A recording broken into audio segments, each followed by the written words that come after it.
কিছুতেই যখন লাবণ্য দীপাকে বাড়িতে রাখতে রাজি হয় না, তখন সূর্য দীপাকে নিয়ে যখন বাইরে যাওয়ার প্রস্তুতি নেয়, তখন লাবণ্য জিজ্ঞাসা করে সে কোথায় যেতে চায়। সূর্য বলে, ভেবেছিলাম আমার বন্ধুকে এই বাড়িতে একটা জায়গা দিতে পারবো, সেটা যেহেতু হলো না তাই আমাকে তো আমার ভুল শুধরাতেই হবে।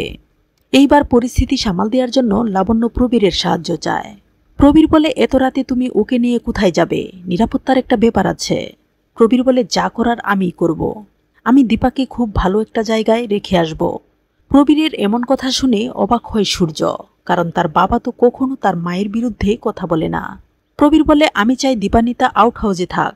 লাবণ্য অভিনয় করে চেঁচিয়ে বলে, কেন সেখানে থাকবে? কাকাই বলে, কারণ ওর রংটাও তো চাপা, তাই। লাবণ্য যখন তাতেও রাজি না হওয়ার ভান করে, তখন প্রবীর বলে দেয়, এটাই আমার শেষ সিদ্ধান্ত, দীপা আউট হাউসেই থাকবে।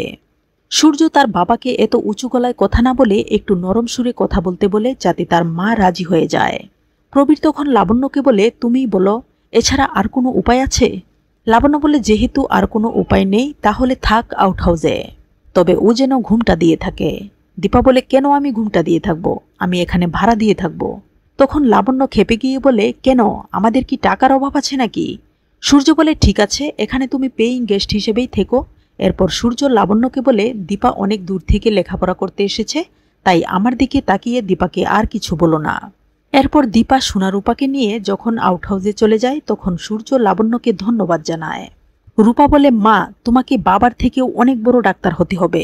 দীপা বলে, ঠিক আছে, তাই হবে, যে কোনো প্রকারে আমার যোগ্যতা প্রমাণ করতেই হবে। এদিকে সপ্তর্ষি বলে, সূর্য ও দীপানিতার আসল পরিচয়টা কি সেটা আমাকে জানতেই হবে।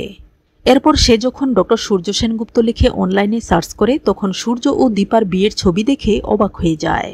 সপ্তর্ষি বুঝতে পারে দীপা কেন সূর্যকে সবসময় চোখে চোখে রাখে। সকালে নাস্তা করার সময় সূর্য যখন সবাইকে একের পর এক প্রশ্ন করে নাজেহাল করে দিচ্ছিল, তখন পরিস্থিতি স্বাভাবিক করার জন্য সোনা গরম দুধে হাত রেখে জুড়ে চিৎকার দেয়। দীপা তাড়াতাড়ি সোনার কাছে গিয়ে হাতে পানি দিয়ে বলে, কিচ্ছু হবে না মা। সূর্য যখন দীপাকে বলে সোনাকে সে কেন মা ডাকছে, তখন দীপা রেগে বলে, একটা মেয়ে ছেঁকা খেয়েছে সেটা জানা জরুরি না তোমার প্রশ্নের উত্তর দেওয়া জরুরি? দীপা সূর্যকে তাড়াতাড়ি মলম নিয়ে আসতে বললে সূর্য তাড়াতাড়ি রুমে ছুটে যায়। এ সময় ভুল করে মা ডেকে ফেলায় দীপার কাছে ক্ষমা চায় সোনা। এরপর সূর্য গল্প বলতে বলতে সোনার হাতে মলম লাগিয়ে দেয়। দীপা বলে, বাচ্চারা মাকে খুব মিস করছে, আর আমার মধ্যেই তাদের মাকে খুঁজে পেয়েছে। তাছাড়া ওরা তো কাল আমার সাথে ঘুমিয়েছে, তাই ওদের সাথে খুব ভালো বন্ধুত্ব হয়ে গেছে আমার। রূপা বলে, ঠিক, তোমাকে দেখলেই আমাদের মায়ের কথা মনে পড়ে। একথা শুনে অবাক হয় সূর্য। সূর্য যখন দীপাকে নিয়ে কলেজে যাওয়ার জন্য প্রস্তুত হয়, তখন রূপা বলে, তোমাদের রূপা একটা জিনিস দেবে। এরপর সোনা রূপা দীপার সহায়তায় বানানো ফ্রেন্ডশিপ ব্যান্ড পরিয়ে দেয় সূর্যকে, বলে, হ্যাপি ফ্রেন্ডশিপ ডে। এরপর তারা দীপার হাতেও ব্যান্ড পরিয়ে দেয়।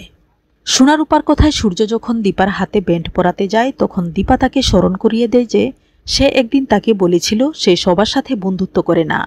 দীপা বলে, যেদিন সে সূর্যর থেকে ভালো রেজাল্ট করবে সেদিনই তার ফ্রেন্ডশিপ ব্যান্ড পরবে। তো বন্ধুরা, তোমাদের কি মনে হয়, দীপা কি সত্যিই পারবে সূর্যকে টপকে গিয়ে তার প্রতিজ্ঞা রক্ষা করতে? জানিয়ে দাও মন্তব্য করে। ধন্যবাদ।